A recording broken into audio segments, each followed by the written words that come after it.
आवाज जनतेचा, लढा सर्वसामान्य जनतेच्या न्याय व हक्कांसाठी।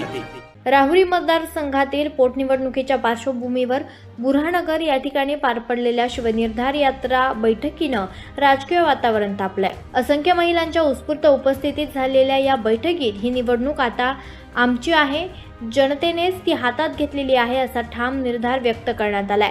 बैठकीत बोलताना महिलांनी स्पष्ट शब्दांत सांगितलं की भाजपकडून युवा नेते अक्षय कर्डिले यांना उमेदवारी जाहीर झाल्यानंतर जनतेत उत्साहाचं वातावरण निर्माण झालं आहे।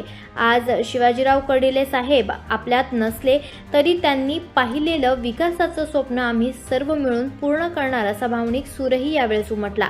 अक्षय कर्डिले यांना विधानभवनात पाठवणं ही काळाची गरज असल्याचंही मत व्यक्त करताना महिलांनी सांगितलं की सर्वसामान्यांचे प्रश्न, रस्ते, वीज, पाणी यांच्यासह विकासाच्या इतर कामांसाठी आपल्या हक्काचा माणूस निवडून देणं आवश्यक आहे। जनतेच्या प्रश्नांना आवाज देणारा नेता हवा आणि तो अक्षय कर्डिलेच आहे असा विश्वासही व्यक्त करण्यात आला।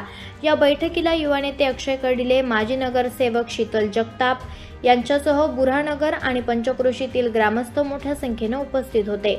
बैठकीतून उमटलेला निर्धार आणि महिलांचा सहभाग पाहता राहुरी मतदारसंघातील लढत अधिकच रंगणार असल्याचे संकेत मिळत आहेत।